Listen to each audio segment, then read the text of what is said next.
آئیے حضرات، ایک ایسا شاعر جس پہ محفل ختم ہو جایا کرتی تھی، میں چاہتا ہوں کہ اس سے محفل شروع ہو۔ آپ دیکھیں یہ بلو کلر کی لینگویج اگر مجھے آتی تو میں بتاتا اس کے خصوصیات کیا کیا ہیں۔ اور ایک ایسا شاعر جو دیکھنے سے تعلق ہے، اور دعا کیجئے کہ دیر تک یہ ہمارے سامنے رہیں اور ہم انہیں دیکھتے رہیں۔ جناب ساحل سرسوی صاحب بڑے علیل ہیں، بڑے بیمار ہیں، مگر ہاں عزیزو، ساحل سرسوی نے بھی شعر کہے ہیں، ان کے وہ والے شعر میں مت جائیے۔ آج کی میں نے بتایا یہ تاریخی محفل ہے، ایسے ایسے شعر کہیں جو ہماری مذہبی تاریخ کی تہذیب کا حصہ ہیں۔ میں آپ کو شعر سناتا ہوں، ساحل سرسوی نے کہا تھا، دل میں حسین درد کی دنیا بسائے ہے، 100 خیبروں کا بوجھ اکیلے اٹھائے ہے۔ یہ ہے ساحل سرسوی۔ بے نور ہو رہا ہے اجالوں کا قافلہ، سورج کو کون اپنی عبا میں چھپائے ہے۔ یہ ہے ساحل سرسوی۔ انہوں نے کبھی شعر کہا تھا، حرم کا کرب و بلا سے مقابلہ کیسا، یہاں غلاف نہیں سر چڑھائے جاتے ہیں۔ یہ ساحل سرسوی جنہوں نے شعر کہا تھا، لرز رہے ہیں جو بادل ہوا کے دامن میں، برس رہے تھے برستے کاش یہی کربلا کے دامن میں، اور علی کے شعر کا دریا پہ دیکھ کر قبضہ، وفا نے آگ لگا دی جفا کے دامن میں۔ ایسے شعروں کے خالق کو کہا جاتا ہے جناب ساحل سرسوی صاحب۔ استاد تشریف لائیں اور ان کی صحت کے لیے آپ حضرات دعا کریں۔ جناب ساحل سرسوی صاحب۔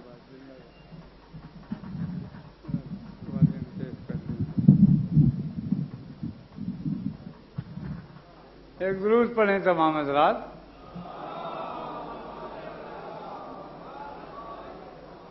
حضور اس 4 مصرے آپ کا سکوت توڑنے کے لیے اپنے رنگ میں 2-3 رات سے، اس کے بعد آپ کو بہت اچھے سے سناؤں گا۔ ملاحظہ فرمائیں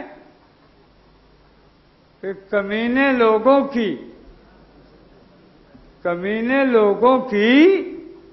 گردن میں ڈالنے کے لیے، کمینے لوگوں کی گردن میں ڈالنے کے لیے ابھی بچے ہوئے لعنت کے ہار باقی ہیں۔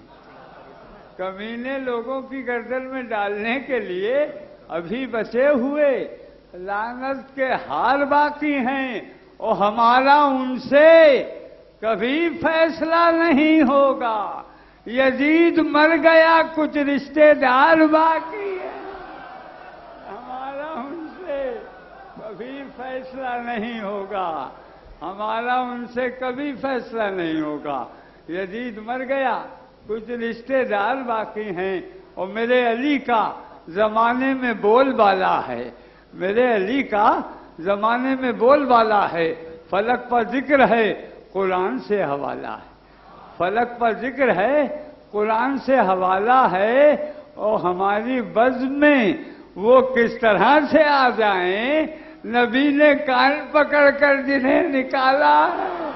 ہماری بزم میں وہ کس طرح سے آ جائیں، نبی نے کان پکڑ کر جنہیں نکالا ہے، اور نہ دیکھ پاؤ گے مولا کی بھولی صورت کو، تمہاری آنکھوں میں بغض علی کا جالا ہے، تمہاری آنکھوں میں بغض علی کا جالا ہے۔ اور علی کے لال سے یہ ذوالفقار کہتی تھی، یہ فوج شام میرے منہ کا ایک نوالا ہے، یہ فوج شام۔ ملاحظہ فرمایا حضور، قطع پیش کر رہا ہوں اختر بھائی ظہور بھائی، کہ ملاحظہ فرمائیں، صاحب فہم کا مجمع ہے کہ کہا نصیری سے میں نے کلام پاک تو پڑھ، کہا نصیری سے میں نے کلام پاک تو پڑھ، خدا کے بعد محمد کا نام ہوتا ہے۔ کہا نصیری سے میں نے کلام پاک تو پڑھ، خدا کے بعد محمد کا نام ہوتا ہے۔ اور نصیری بولا کہ تم جاؤ اپنا کام کرو، نصیریوں میں تقیہ حرام ہوتا ہے۔ نصیری بولا کہ تم جاؤ اپنا کام کرو، نصیری بولا کہ تم جاؤ اپنا کام کرو، نصیریوں میں تقیہ حرام ہوتا ہے۔ 4 مصرے اور ملاحظہ فرمائیں کہ شہرت کے لیے شہر میں رسوائی کسی کی، شہرت کے لیے شہر میں رسوائی کسی کی، کم ظرف تو کرتے ہیں حلالی نہیں کرتے، شہرت کے لیے شہر میں رسوائی کسی کی کم ظرف تو کرتے ہیں، حلالی نہیں کرتے، اور ہم لوگ بنا فصل کے ہیں ماننے والے، مزدوری تو کرتے ہیں دلالی نہیں کرتے۔ ہم لوگ بنا فصل کے ہیں ماننے والے، شہرت کے لیے شہر میں رسوائی کسی کی کم ظرف تو کرتے ہیں، حلالی نہیں کرتے، اور ہم لوگ بنا فصل کے ہیں ماننے والے، مزدوری تو کرتے ہیں دلالی نہیں کرتے، مزدوری تو کرتے ہیں دلالی نہیں کرتے۔ اور ملاحظہ فرمائیے، یہ بالکل شاید ایک خیال نیا ہو، بالکل نیا تازہ ترین خیال ابوالفضل عباس کے لیے۔ میں بہت دن سے سوچا کرتا تھا، مگر ایسی تقاریر ہوئی کہ میرے بھی ذہن نے کام کیا اور مجھ کو یہ یاد آیا۔ ایک ملاحظہ فرمائیں، بات سامنے کی تھی مگر نظم میں برسوں چاہتا تھا۔ ایک آپ حضرات ہیں، ملاحظہ فرمائیں نیئر بھائی اور بھائی ابوالفضل عباس کی شان میں کہ نہ تو لشکر سے نہ تلوار سے ڈر لگتا تھا، نہ تو لشکر سے نہ تلوار سے ڈر لگتا تھا، نہ کسی منزل دشوار سے ڈر لگتا تھا۔ نہ تو لشکر سے نہ تلوار سے ڈر لگتا تھا، نہ کسی منزل دشوار سے ڈر لگتا تھا۔ اور کربلا اس لیے آیا نہیں مکار یزید، بات یہ تھی کہ علمدار سے ڈر لگتا۔ کربلا اس لیے آیا نہ تو لشکر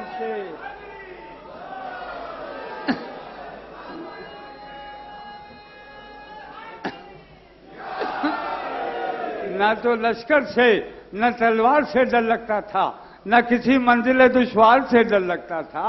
اور کربلا اس لیے آیا نہیں مکار یزید، بات یہ تھی کہ علمدار سے ڈر لگتا تھا۔ بات یہ تھی، ایک قطعہ اور علی کے لال کے سلسلے میں کہ صاف لکھا ہوا یہ صبر کے قرآن میں ہے، صاف لکھا ہوا یہ صبر کے قرآن میں ہے۔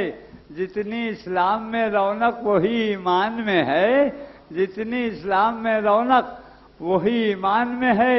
اور اس لیے آنکھ ملاتی ہی نہیں نسل یزید، ہاتھ عباس کا بیعت کے گریبان میں ہے، ہاتھ عباس کا بیعت کے گریبان میں ہے۔ اور یہ ملاحظہ فرمائے چند شعر، یہ ایک طرح تھی، یہ ابھی سورج میں ستاروں میں نہ انصار میں ہے، چاند سورج میں، یاد رکھیں گے، چاند سورج میں ستاروں میں نہ انصار میں ہے، اور جتنی رونق میرے مولا کے عزادار میں ہے۔ چاند سورج میں ستاروں میں نہ انصار میں ہے، جتنی رونق میرے مولا کے عزادار میں ہے۔ اور فوج 2 لاکھ سہی، فوج 2 لاکھ سہی سب کو پلا سکتا ہے، اتنا پانی میرے عباس کی تلوار میں ہے۔ فوج 2 لاکھ سہی سب کو پلا سکتا ہے، اتنا پانی میرے عباس کی تلوار میں ہے۔ اور حسن یوسف علی اکبر کی زیارت کر لے، حسن یوسف علی اکبر کی زیارت کر لے، ایسی تصویر کہاں مصر کے بازار میں ہے۔ حسن یوسف علی اکبر کی زیارت کر لے، ایسی تصویر کہاں مصر کے بازار میں ہے۔ اور اس لیے مار کے ٹھوکر کیا چشمہ جاری، دیکھنا یہ تھا زمین کون سی رفتار میں ہے۔ اس لیے مار کے ٹھوکر کیا چشمہ جاری، دیکھنا یہ تھا زمین کون سی رفتار میں ہے۔ اور شاہ والا نہ بجھائیں ابھی خیمے کا چراغ، ایک پروانہ ابھی لشکر کفار میں ہے، ایک پروانہ ابھی لشکر کفار میں ہے۔ اور آخری شعر کہ ہائے کیا لوگ تھے زندان میں ہم سے پہلے، آج تک جسم کی خوشبو در و دیوار میں ہے، آج تک جسم کی خوشبو در و دیوار۔ کیا کہنا جناب ساحل صاحب، چاند سورج میں ستاروں میں نہ انصار میں ہے، جتنی رونق میرے مولا کے عزادار میں ہے۔ عزاداری کے حوالے سے کچھ ہستیاں اور کچھ ہستیوں کے حوالے سے کچھ بستیاں ایسی مشہور ہوئیں کہ انہیں کبھی فراموش نہیں کیا جا سکتا۔ سرسی ایسی ہی بستیوں میں ہے۔ جناب ساحل صاحب نے چاند سورج ستاروں کے حوالے سے جو بات کی، جناب صاحبہ سرسوی انہی کے بھائی ہیں اور انہوں نے بڑے عجیب و غریب انداز میں شعر کہے۔ صاحبہ سرسوی نے کہا، بڑا اچھا شعر کا عزیزو ذرا سنیں کہ چاند اور سورج کے گھر میں بھی، ڈاکٹر صاحب، چاند اور سورج کے گھر میں بھی اندھیرا ہی رہا۔ صاحبہ سرسوی ان کے بھائی صاحب ہیں، بھائی صاحب کا شعر سنیں۔ چاند اور سورج کے گھر میں بھی اندھیرا ہی رہا، پنجتن جب تک نہ نکلے چادر تطہیر سے۔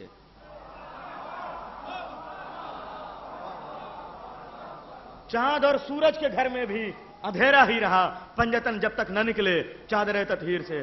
سنیے آپ ان کے بھائی، بالکل ان سے بھی زیادہ عجیب حال ان کا رہتا ہے، خراب حال، خستہ حال، مگر شعر عجیب و غریب انداز میں وہ کہتے ہیں۔ شعر آپ کو یاد ہو یا نہ ہو، مجھے یاد ہے، وہ کہتے ہیں، سنیں مولا کے عزاداروں، محرم قریب شعر پیش کر رہا ہوں۔ صاحبہ سرسوی نے شعر کہا، بڑا عجیب، پوری ہماری تہذیب، ہمارا وقار، ہماری تاریخ دنیا کی تاریخوں سے الگ ہے۔ دنیا کی تاریخ قلم سے لکھی جاتی ہے، ہماری تاریخ نیزوں سے لکھی جاتی ہے۔ دنیا کی تاریخ کاغذ پہ لکھی جاتی ہے، ہماری تاریخ کلیجے کے ٹکڑوں پہ لکھی جاتی ہے۔ یہ تاریخ شاعر دو شعر میں، دو مصروں میں پیش کر رہا ہے کہ شعلے دیتی ہوئی تیغوں سے بدن دھو ڈالے۔ شعر سنیں، شعلے دیتی ہوئی تیغوں سے بدن دھو ڈالے، آگ برسی تو علی والے نہانے نکلے۔ شعلے دیتی ہوئی تیغوں سے بدن دھو ڈالے، شعلے دیتی ہوئی تیغوں سے بدن دھو ڈالے، آگ برسی تو علی والے نہانے نکلے۔ ایک شعر اور صاحبہ سرسوی نے کہا، سنیے، ایک وہ مقام جس پہ فرشتے نہ جا سکے، ایک وہ مقام جس پہ فرشتے نہ جا سکے، حور کا نصیب حور کو کئی بار لے گیا۔